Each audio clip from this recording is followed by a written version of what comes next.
السلام علیکم ورحمۃ اللہ وبرکاتہ۔ آپ دیکھ رہے ہیں آپ کا اپنا چینل مفتی محمد مجتبیٰ۔ پچھلی ویڈیو میں ہم نے کچھ مخارج بیان کیے تھے۔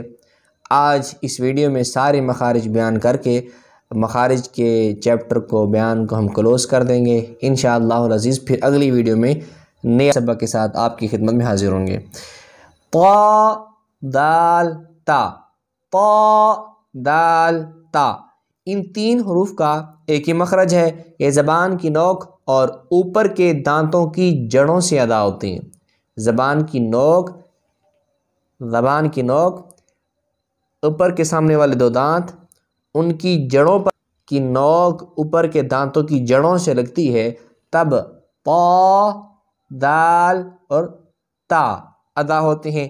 جیسے جیسے میں بول رہا ہوں آپ جو سن رہے ہیں آپ پریکٹس بھی کر کے دیکھیں، آپ کو پتہ چلے گا کہ طا کیسے ادا ہو رہی ہے، دال کیسے ادا ہو رہی ہے اور تا کیسے ادا ہو رہی ہے۔ اسی طرح ظا ذال ثا، ظا ذال ثا، یہ زبان کا سرا اور اوپر کے دانتوں کے اندرونی کناروں سے ادا ہوتی ہیں۔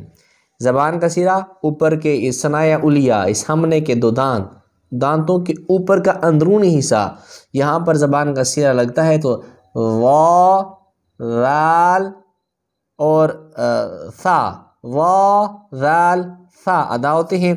اسی طرح صاد زا سین، صاد زا سین، یہ تین حروف زبان کی نوک اور نچلے ثنایا سفلا، یہ نیچے کے جو دانت ہیں، اوپر کے دانت اور نیچے والے دانت، یہ جو نچلے جو دو دانت ہیں ان کے اندرونی کناروں سے زبان لگتی ہے تو یہ تین حروف ادا ہوتی ہیں، صاد زا سین۔ اچھا جی، فا اوپر کے دانتوں کے کنارے اور نچلے ہونٹوں کے تر حصے سے ادا ہوتے ہیں۔ اوپر کے دانت جب نچلے ہونٹوں کے تر حصے پہ جب دانت لگتے ہیں تو اسے فا فا فا آپ کر کے دیکھیں کہ فا ادا کرتے وقت اوپر کے دانت نچلے ہونٹ کے نا ایک یہ خشکی سا، اس کے پیچھے تر حصے پر جب دانت لگتے ہیں تو فا ادا ہوتی ہے۔ اسی طرح با میم واو، با میم واو، با ہونٹوں کے تر حصے سے ادا ہوتی ہے، با با با، ہونٹوں کے تر حصے اوپر اور نیچے والے جب دونوں ہونٹ ملتے ہیں تو با ادا ہوتی ہے۔ اس طرح میم، جب ہونٹوں کے خشک حصے آپس میں ملتے ہیں تو میم ادا ہوتی ہے۔ واو واو واو، جب واو دونوں ہونٹوں کی گولائی، ہونٹ گول ہوتے ہیں تو اس سے واو ادا ہوتی ہے۔ میرے بھائیوں، الف واو اور یا، یہ جو دہن یعنی منہ کے خلا سے ادا ہوتا ہے، اور غنے کا جو مخرج ہے وہ ہے خیثوم یعنی ناک کا بانسا۔ آپ کہیں غنہ غنہ، ناک میں آواز آتی ہے تو غنے کا جو مخرج ہے وہ کیا ہے؟ ناک۔ لام نون را اور ضاد، یہ چار مخرج۔ لام زبان کا کنارہ اور دواہک سے ثنایا تک کے مسوڑوں سے ادا ہوتی ہے، اور نون زبان کا کنارہ اور انیاب سے ثنایا تک کے دانتوں کی جڑوں سے ادا ہوتا ہے۔ را زبان کی نوک اور مقابل کے تالو سے ادا ہوتا ہے۔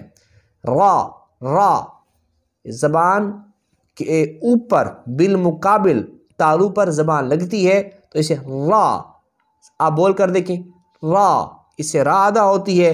اور ضاد کا جو مخرج ہے نا، ضاد، بعض ہمارے بھائی اس کو زاد پڑھتے ہیں، بعض داد پڑھتے ہیں، ٹھیک ہے جی۔ مخرج اصل میں کیا ہے، وہ کچھ لوگ ان پڑھ سے لوگ وہ ضاد پڑھتے ہیں، نہ یہ ضاد ہے، نہ زواد ہے، نہ یہ زاد ہے۔ اس کا اصلی جو مخرج ہے، مخرج زبان کی کروٹ اور اوپر کی داڑھوں کی جڑوں سے ادا ہوتا ہے۔ زبان کے کنارے اگل بغل کروٹ، جب یہ اوپر کی 5 داڑھوں سے زبان لگتی ہے تو اس سے ضاد ضاد ادا ہوتا ہے۔ چلیے جی، آج ہمارے سارے مخرج کمپلیٹ ہو گئے۔ ان مخارج کی آپ پریکٹس کریں انشاءاللہ العزیز۔ نئے سبق کے ساتھ آپ کی خدمت میں ہم حاضر ہوں گے۔ بہت شکریہ۔ السلام علیکم۔